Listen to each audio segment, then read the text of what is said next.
automatically attracted to beautiful. I just start kissing them. It's like a magnet. You just like, I don't even wait. And when you're a star, they let you do it. You can do anything. Whatever you want. What, like grab them by the hand? Grab them by the. Oh my. You ever watch something so stupid that it actually loops back around to being genius? That's Family Guy. For over 2 decades, this show has been pushing every single boundary known to television, and somehow getting away with it. We're about to hit you with over 30 of the show's most legendary comedy moments, from Peter Griffin punching a giant chicken off a building to Cleveland sliding out of his bathtub for the 100th time screaming, "No, no, no, no, no!" If you don't laugh at least once during the next 15 minutes, something might be wrong with you. So buckle up. This is Family Guy at its absolute funniest. Let's kick things off with the most absurdly over-the-top recurring gag in animated television history: Peter Griffin versus Ernie the Giant Chicken. It all started back in Season 2 with Da Boom. Peter gets handed an expired coupon by this human-sized chicken, and instead of just being annoyed like a normal person, he launches into a full-blown fistfight that tears through the streets of Quahog. This wasn't a quick cutaway. It lasted over a minute and a half, which for a show built on rapid-fire jokes felt like an eternity. Someone's going to a big party tonight. You should pick up a chicken strip party pack for all your friends. Here's a coupon. Well, nice chicken outside gave me this coupon. I'm sorry, this is expired. You son of a... And that was the whole point. It just kept going and going until it looped right back around to being hilarious. But they didn't stop there. In Season 4's Blind Ambition, the chicken shows up again out of nowhere while Peter's trying to defend Quagmire from the neighborhood women. This time, the fight goes even harder. They're smashing through trains and cruise ships, and the animation quality jumps up like they blew half the episode's budget on pure slapstick violence. The fight lasts nearly 2.5 minutes. Then Season 5 gave us No Chris Left Behind, and this one might be the ultimate fan favorite. Mid-fight, Peter and the chicken just stop. They look at each other and go, "What are we even fighting about?" Wait, hey, hang on. What are we fighting about? You know, I have completely forgotten. Me too. The chicken actually takes Peter out to dinner with his wife. They have a lovely meal, and then they start throwing punches again because they can't agree on who's paying the bill. No, I got it. No, I'm taking care of this. No, your money's no good here. No, my food was more expensive. Let go of the check. Ernie, if he wants to... Stay out of this! Don't you talk to my wife like that. Oh yeah? What are you gonna do about it? That fight clocked in at nearly 5 minutes. And how could we forget the Season 10 finale, Internal Affairs? This is the magnum opus of chicken fights. Peter accidentally backs into the chicken's car, and what follows is straight-up Hollywood-level action. Aerial combat, explosions, buildings getting leveled. A fight sequence so ambitious it makes you forget you're watching a cartoon about a fat guy from Rhode Island. Each one of these legendary fights ends the same way, Peter standing over the defeated chicken with that signature ha-ha-ha-ha victory laugh. Absolute physical comedy perfection. Now stay with me, because the next segment involves something even more unhinged. Alright, here's one that either makes you cry laughing or scream at your TV, the Conway Twitty cutaways. Problem now is that these people are expecting a show. Ladies and gentlemen, Mr. Conway Twitty. Something happens. Peter needs a distraction, and instead of cutting to a joke, the screen hard cuts to a full, unedited performance of country legend Conway Twitty singing an entire song. No punchline, no gag, just Conway Twitty in full 1970s variety show glory for up to 3 straight minutes of primetime television. The genius? Seth MacFarlane was trolling Fox. Doggone it, if he wanted a pig, why didn't he just take my wife? And now, ladies and gentlemen, Mr. Conway Twitty. The network was paying millions for this advertising slot, and MacFarlane filled it with an uncharismatic, his words, country singer from the 70s just to waste their money. The gag follows a very specific formula. First it's funny, then it's annoying, then you genuinely hate it, and then somehow it loops back around to being the funniest thing you've ever seen. It first appeared in Bill and Peter's Bogus Journey from Season 5, where a pig farmer introduces a clip of Twitty singing after cracking a terrible joke. Then it came back in Peter's Daughter, where Meg's wedding falls apart completely, and instead of addressing it, Peter just goes, "Ladies and gentlemen, Mr. Conway Twitty." The church, the audience at home. Everyone just has to sit there and take it. In The Juice is Loose, Peter uses Conway Twitty to distract Lois after she catches Stewie on the roof.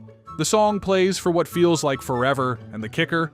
Lois is still absolutely furious the next morning. The distraction didn't even work. That's the whole joke. And that's why this gag is genius. But here's what seals the deal on this running gag. Yikes, I could use a distraction right now.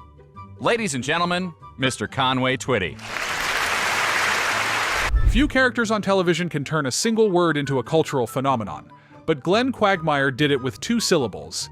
Giggity. Hey, will you sign a petition to overturn Mayor West's ban on gay marriage? Gay marriage? Ah, come on. 2 halves can't make a hole without a hole. Giggity, giggity, giggity, giggity. Ooh, ee, ooh, ah, ah, ting, tang, walla, walla, bing, bang. Ooh, ee, ooh, ah, ah, ting, tang, walla, walla, bing, bang.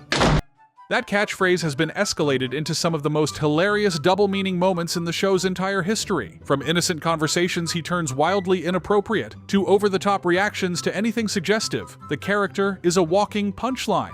But the moment that cemented Quagmire came in Season 8's Jerome is the New Black. Brian asks Quagmire a simple question. Why don't you like me?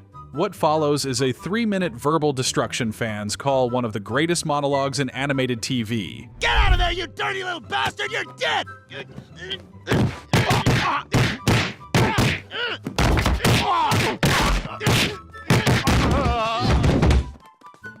Quagmire tears Brian apart, calling him a fake intellectual, a deadbeat father, and a self-righteous bore who hits on his best friend's wife. The reaction shots from Stewie and Brian during this speech are absolutely priceless. Stewie's face slowly shifts from shock to barely concealed delight as Quagmire just keeps going. Is Quagmire a hypocrite? Absolutely, the guy has a closet shrine to Lois. But that's what makes it work. The most morally bankrupt character delivering the most brutally honest takedown. That's pure Family Guy. You think that was savage? Wait till you see what they do to Meg. Every great sitcom has that one running gag that never gets old.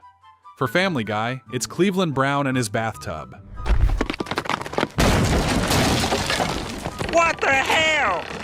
No, no, no, no, no, no! I gotta stop taking my baths during Peter's shenanigans. Cleveland is soaking peacefully.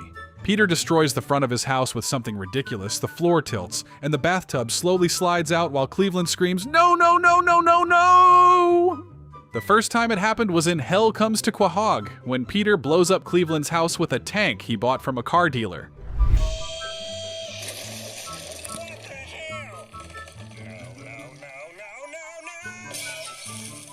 Hey, Peter, can you blow that towel rack down here? Thank you. A tank. After Cleveland lands on the lawn still in the bathtub, he casually asks Peter to blow the towel rack down for him too. In Barely Legal, Peter steals a giraffe and it crashes straight through Cleveland's house. Cleveland falls out and declares he really needs to stop taking baths during Peter's shenanigans. In Tales of a Third Grade Nothing, Peter inflates a giant balloon that smashes into Cleveland's place, and Cleveland says he can't feel his legs. Joe wheels up, "Welcome to my world." When Cleveland says he can actually feel them again, Joe moans in disappointment.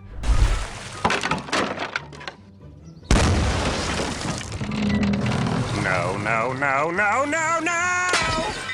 I can't feel my legs! Welcome to the party, pal. No, wait, there they are.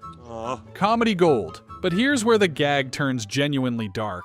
In Gone with the Wind, the bathtub gag actually kills someone. Cleveland's ex-wife, Loretta. Peter swings a dinosaur skeleton into the house, and this time, the fall is fatal. Oh, time for United States of Terror. No, no, no, no, no, no! Oh, God! Wait, what's that? Oh, look at her gross boobs. At her funeral, Cleveland drops an Oreo on her tombstone and says, "No, no, no, no, no, no," the exact same way. No! No! No! It's too soon! Why, God? Why? They even brought it back in Holly Bibble, where Noah needs wood for the ark, takes it from Cleveland's house, and Cleveland yells, "No, no, no, no, Noah!" Noah stole the wood from the front of his neighbor's house. No, no, no, no, Noah! Nobody commits to something as hard, and as pointlessly, as Peter Griffin. This man will latch onto the most random thing in the universe and ride it into the ground until his family is ready to leave him. He takes the record home and plays it on repeat. At breakfast, in the car, while the family is trying to sleep. Well, a bird, bird, bird. The bird's a word. Well, a bird, bird. Lady on the toilet. The bird is the word. Hey, don't you know? A bird, bird, bird. The bird is a word. A bird, bird, bird, bird, bird. The bird is a word. A bird, bird. The bird's a word. Well, a bird. Surfing. He spends over $6,000 of the family savings on a TV commercial where he just says, "I dream of an America where everybody knows that the bird is the word." Thank you. Hi, I'm Peter Griffin. You know, there's an issue facing many Americans today that I know concerns a great number of us. According to Gallup polls, 1 in 12 Americans is unaware that the bird is the word. I, for one, dream of an America where everybody knows that the bird is the word. Brian and Stewie eventually steal and destroy the record, but by the end of the episode, Peter gets a new copy. The song plays over the credits. He won. His obsessions aren't throwaway gags. They're full episode arcs where the family suffers the fallout of one man's commitment to total nonsense. Speaking of commitment to failure, Brian Griffin desperately wants to be a serious writer. The universe desperately wants him to stop. His first novel, Faster Than the Speed of Love, is so bad nobody will publish it. How you coming on that novel you're working on? Huh? Got a big stack of papers there?